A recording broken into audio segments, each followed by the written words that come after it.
મંચ પર ઉપસ્થિત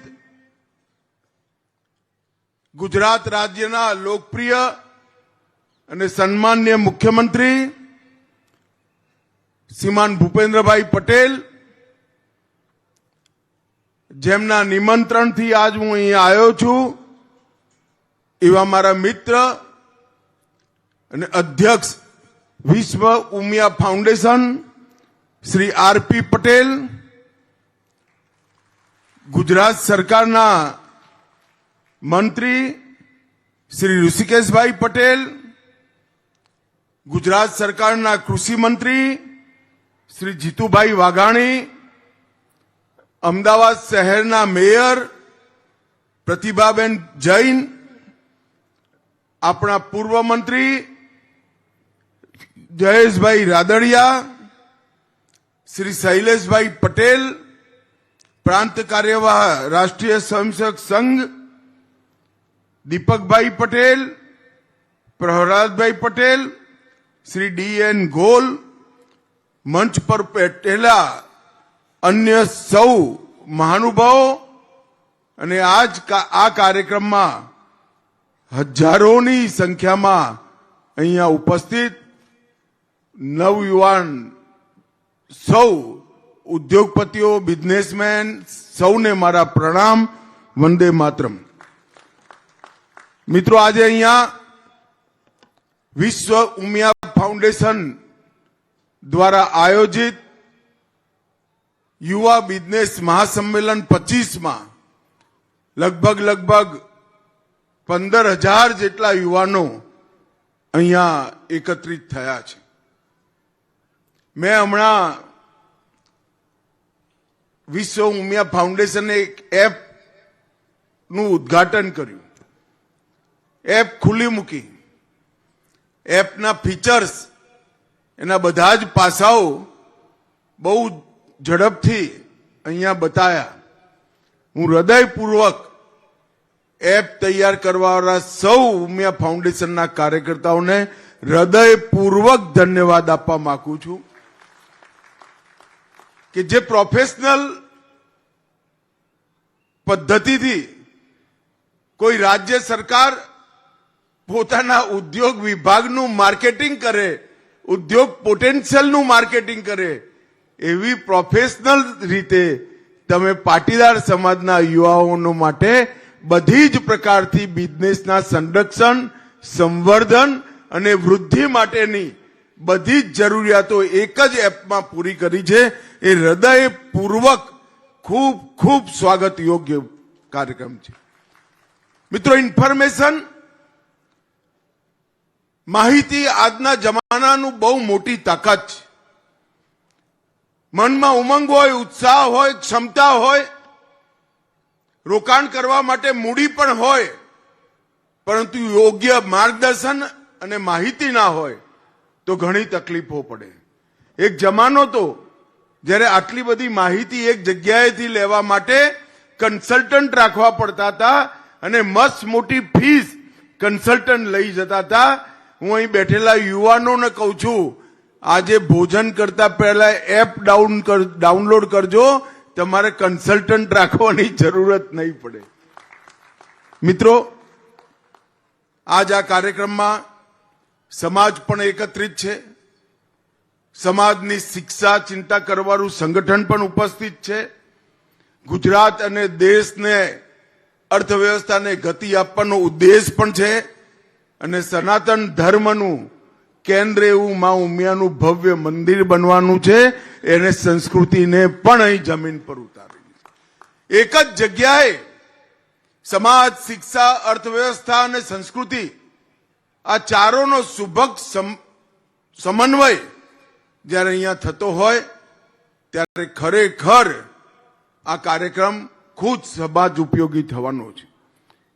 મને વિશ્વાસ છે આ કાર્યક્રમના માધ્યમથી યુવાઓને નેટવર્કિંગનો અવસર મળશે, ટેકનોલોજીનું એક્સપોઝરનો અનુભવ મળશે, બિઝનેસની અંદર મેં આગળ કહ્યું એમ મેન્ટરશીપ કોઈ ફીસ વગર મળશે અને ડિજિટલ માર્કેટ પ્લેસ એક્સેસ પણ આ જ એપથી તમને મળવાની છે. મિત્રો, આટલી બધી વસ્તુ જે લોકો દેશના અર્થતંત્રને, ગુજરાતના અર્થતંત્રને આગળ વધારવા માટે ઉત્સુક હોય એમના માટે ઊભી કરવી એ બહુ મોટી વ્યવસ્થા વિશ્વ ઉમિયા ફાઉન્ડેશને કરી છે. મારા હૃદયપૂર્વકના વિશ્વ ઉમિયા ફાઉન્ડેશનને અભિનંદન છે.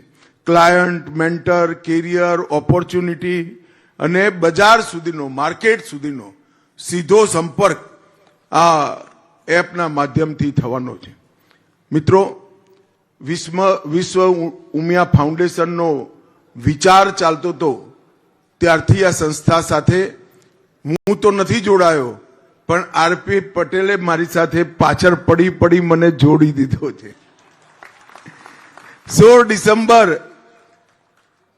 2016 ના દિવસે એની સ્થાપના થઈ. ત્યારથી આજ સુધી મક્કમ ગતિથી, સમયબદ્ધ તરીકાથી ઉમિયા ફાઉન્ડેશનનું કામ આગળ વધ્યું છે.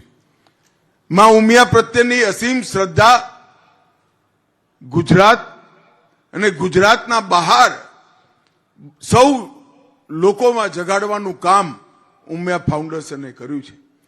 અને પાટીદાર સમાજ અને સમગ્ર ગુજરાતમાં વસતા સૌ સમાજો એક માં ઉમિયાના નેજા હેઠળ એકત્રિત થઈ સનાતન ધર્મની મજબૂત ધરોહર બને, મજબૂત એક પાંખ બને, એના માટે ઉમિયા ફાઉન્ડેશને ખૂબ સુંદર કામ કર્યું છે. સેંકડો યુવાઓને સ્કોલરશીપ, ઉચ્ચ શિક્ષણ અને ઉજ્જવળ ભવિષ્ય તરફ અગ્રેસર થવાનો રસ્તો બતાવો, વિકાસ અને પ્રકૃતિ એનું સંતુલન થાય એના માટે વૃક્ષારોપણના કાર્યક્રમો અને સમગ્ર સમાજને એક સૂત્રમાં બાંધવા માટે જે પુરુષાર્થ આ ફાઉન્ડેશને કર્યો છે એ ખરેખર પ્રશંસનીય છે. એક વ્યક્તિનું, ફક્ત એક વ્યક્તિનું મન જાગૃત થાય તો આખા દેશમાં બહુ મોટું પરિવર્તન આવતું હોય છે. પરંતુ જ્યારે વ્યક્તિઓને જોડી બનેલા સમાજનું એક સાથે મન જાગૃત કરવું અને પ્રવૃત્ત કરવું એ દેશને ખૂબ મોટી એક પ્રકારથી વિકાસની તક પૂરું પાડતું હોય છે. 504 ફૂટ ઊંચું ભવ્ય મંદિર જ્યાં બનવાનું છે એ ભૂમિના ફાઉન્ડેશન સ્ટોનના જગ્યાના પણ મેં આજે દર્શન કર્યા અને અત્યારે જે અસ્થાયી મંદિર બન્યું છે એના પણ દર્શન કર્યા. મિત્રો, આ 2014 થી 2025 સુધીમાં નરેન્દ્ર મોદીજીના નેતૃત્વમાં દેશે આર્થિક વિકાસના ક્ષેત્રમાં અનેક પ્રકારથી હરણફાળ કર્યું. મારી સામે જે યુવાનો બેઠા છો એમને હું કહેવા માંગુ છું, જરા એક હિંમત કરો, પ્રયાસ કરો, હલચલ કરો. મોકાઓની ભરમાર મોદી સાહેબે તમારા માટે અહીંયા પાથરીને રાખી છે. 2014માં જ્યારે નરેન્દ્ર મોદીજીએ દેશનું શાસન સંભાળ્યું ત્યારે આપણે દુનિયાની 11 નંબરની વ્યવસ્થા હતા, અર્થવ્યવસ્થા હતા. 11મા નંબર પર આપણું અર્થતંત્ર હતું અને અટલજી છોડીને ગયા હતા. પછી 11મા નંબરે જ રહ્યું અને 14 થી 25માં 11 વર્ષમાં જ 11મા નંબરથી આપણે 4થા નંબર પર પહોંચી ગયા છે. 4થા નંબર પર જુવાનિયાઓ ખુશ થઈ ગયા 4થા નંબરથી, પણ તૈયારી રાખજો 2027 સુધીમાં આપણે 3જા નંબરનું અર્થતંત્ર દુનિયાનું બની જઈશું. હું ખાલી યુવાનોની વાત કરું, સમગ્ર દેશમાં 2014માં સ્ટાર્ટઅપની સંખ્યા આ દેશમાં 500 હતી. આજે 2,06,000 સ્ટાર્ટઅપ ભારતમાં નોંધાઈ ચૂક્યા છે. એ 2,06,000 સ્ટાર્ટઅપના માધ્યમથી સ્થાયી નોકરી, અસ્થાયી તો અનેક ગણી, સ્થાયી નોકરી 18 લાખ લોકોની ઉત્પન્ન થઈ અને 4 યુનિકોર્ન સ્ટાર્ટઅપ 2014માં હતા. 500 માંથી 4 થયા. આ દેશમાં 120 યુનિકોર્ન સ્ટાર્ટઅપ આજ અસ્તિત્વ ધરાવે છે. મિત્રો, આ અત્યારે આપણે ગૂગલ, ફેસબુક, યુટ્યુબ, જે જોઈએ છે ને એની શરૂઆત એક સ્ટાર્ટઅપ તરીકે થઈ હતી, એક સ્ટાર્ટઅપ તરીકે થઈ હતી. આ કેટલું પોટેન્શિયલ છે એ હું યુવાનોને બતાવવા માંગુ છું. મિત્રો, નરેન્દ્ર મોદીજીએ startup India, standup India, Mudra Yojana, vocal for local અને લોકલ ફોર ગ્લોબલ ત્યાં સુધીની આખી ચેન તમારા વિકાસ માટે ઊભી કરી છે. અત્યારે મારા ભાષણ પછી સંચાલિકા બેન એક શપથ કરાવવાના છે. એ શપથ શું છે? આત્મનિર્ભર ભારતની રચના કરવાની.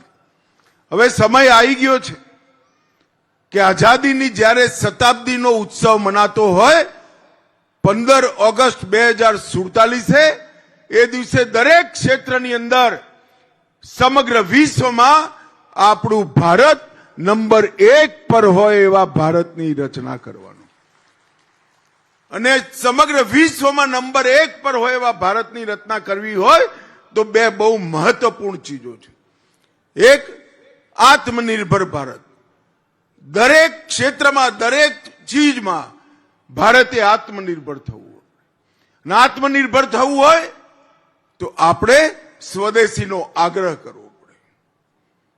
આ બે સંકલ્પ કે અમારું દરેક કદમ ભારતને આત્મનિર્ભર કરવાની દિશામાં હોય. જે ભારતમાં નથી બન્યું, નથી બનતું, એ બધું જ અહીંયા બને એવી વ્યવસ્થા ઊભી કરવી અને દરેક ભારતીય ભારતમાં બનેલી વસ્તુઓનો જ ઉપયોગ કરે એનો સંકલ્પ કરો. આ બે કરીએ તો આપણને એક નંબર પહોંચતા કોઈ ના રોકે. કારણ કે આજે આઈડિયાથી સ્ટાર્ટઅપની યાત્રા આપણે પૂરી કરી ચૂક્યા છે. સ્કિલથી સ્કેલની યાત્રા પણ પૂરી કરી ચૂક્યા છે. અને હવે ગ્લોબલથી લોકલથી ગ્લોબલની વ્યાખ્યા પૂરી કરવાની છે. દુનિયાભરમાં ભારતના ઉત્પાદ જાય અને સમગ્ર ભારતમાં બનેલી વસ્તુઓનો ઉપયોગ કરે. એ ચક્ર ગોઠવતાની સાથે જ આપણા ભારતને આત્મનિર્ભર બનાવવામાં બહુ મોટો ફાયદો થશે. મિત્રો, એક નાનકડો સંકલ્પ કેટલું પરિવર્તન કરી શકે એ હું આજે તમને કહેવા આવ્યો છું. 2017-18 નરેન્દ્રભાઈએ ડિજિટલ રેવોલ્યુશનની કલ્પના મૂકી. 17-18 થોડાક જ વર્ષ પહેલા. અને 2024-25 વિશ્વમાં જેટલા ડિજિટલ ટ્રાન્ઝેક્શન થયા છે, ડિજિટલ લેનદેન જેટલી થઈ એની 50% ભારતમાં થઈ છે. 50% ભારત. એક બાજુ ગામ અને એક બાજુ રામ, એ આપણે 6 વર્ષની અંદર કરીને બતાવ્યું છે. આ ડિજિટલ લેનદેન 2013-14 200 કરોડ રૂપિયાની હતી. જરા જુવાનિયા જોરથી બોલજો, કેટલા રૂપિયાની હતી? 200 કરોડ રૂપિયાની. અને 24-25 23,834 કરોડ રૂપિયાની લેનદેન થઈ.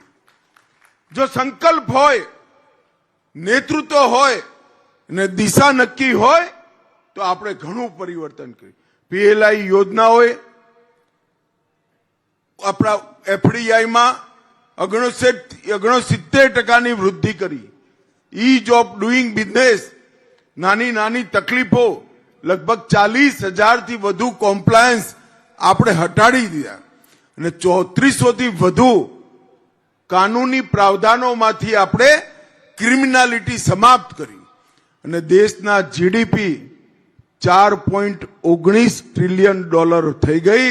અને તૈયારી રાખજો, $5 ટ્રિલિયન ઇકોનોમીનો એક બેઝ બનાવી એની પરથી આપણે આગળ કૂદકો લગાવવાનો છે. 1,63,00,000 યુવાનો સ્કિલથી યુક્ત થાય છે. અને આ બધું જ પ્લેટફોર્મ મારી સામે બેઠેલા યુવા મિત્રોને માટે તૈયાર છે.